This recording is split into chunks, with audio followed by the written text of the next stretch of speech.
Okay, so now we've got our viewports created. We want to put something in them that kind of makes sense, if you like. So if you look at figure 16, you can see what we've got. We've got to actually display in these viewports. So to activate the viewport, like before, double left click on the viewport, and you're in the viewport. And if I kind of zoom in and zoom out with my mouse, you see the way it's kind of allowing me to kind of scale up and scale down this viewport, and that's kind of the picture I'm looking for. Just kind of zoom that till I get it approximately, and you can pan it around until you get everything you want in the viewport, and I'll push it up to the top left as far as I can. You can see I'm kind of fiddling in and out, and the scale here is changing all the time. But however, if I click down here and I kind of set, let's say we want a scale of 1 to 100, left click on that, and I can see, oops, I've kind of missed that off. I can just pan that over, and that's kind of fine at that. But if you look here, I've kind of missing this little bit at the end of this drawing, so I'll lock the viewport at that, because I'm kind of happy that the scale is correct and the position is generally correct. If you look now, when I pan, even though I'm in the viewport, it's not letting me move the drawing, and I zoom in and out, the whole drawing's moving in and out, so it's kind of locked in that position now. But I want to get that little end showing in my drawing, so if I pop down here, I left click on the viewport, it'll let me pull out until I can actually see the whole of the drawing. There it is. I'm kind of happy enough with that now, and that lets me see my viewport. Now, even if you like, you can if you kind of think you're not going to have enough room, you can push that up. So I kind of move this whole viewport and actually push it up there. It's not important that that's inside or outside, see that rectangle, because we're going to turn that off, and you can actually kind of almost ignore that's existence, because we're going to freeze the layer that's on anyway, and we'll never print that out. So that's not important as well. I kind of deliberately done that just to show you that the important thing is the actual drawing. So wherever you want the drawing to be, that's the important thing. Don't kind of look at the border around it, because remember, you're going to turn that off. Don't let that affect your judgment. You're concentrating on the detail in it. So I double click on it again. You see I've got a scale of 1 to 100. I've just locked it by clicking on this lock. You can unlock it by clicking on it again, and that's it locked into position now. That viewport. Then we come down here, and this viewport here, I need a view of this little area here.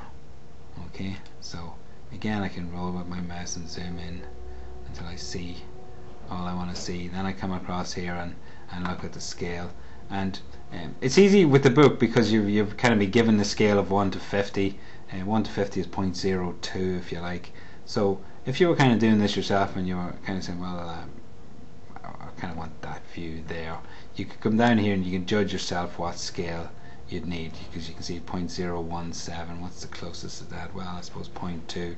0.2 is a 50th, so 1 to 50 would be the scale you're looking for on that. Okay, so to give you kind of an idea of what scale you're looking at. So I can just pan that back to here and just get that in. Oops. Click on my mouse again. Into that. So I'm going to need a little bit of adjustment on my viewport again. So I lock the viewport at 1 to 50, and if I just start moving around, that'll do there, and you can kind of cut them down as far as you need. So that's that viewport adjusted, and you can see it's locked at 1 to 50. It's important you lock the viewports, because you don't want your scale changing accidentally by a slip of the mouse. Okay, pop over here then, and we'll look for an enlarged view of this area here. Again, it's 1 to 50, so pop that until we see that. Oops, having problems with my mouse today. And we can again, if I zoom in on that, just adjust the size of my viewport until I get that. Double left click on it, make sure it's 1 to 50, and then lock that. So it's locked into position. I might decide then just to move that down just slightly. Just down to there, say. Okay. And you know, if you were kind of struggling for space, you could pop in here, even though it's locked. You can still actually modify stuff. So if you kind of decided, well, I could do it pushing that down a bit more, but I have no room, you can actually move up that text, and then you don't really need to adjust the viewport. You can move the viewport down then to give you even sort of more room. So you can kind of do things like that.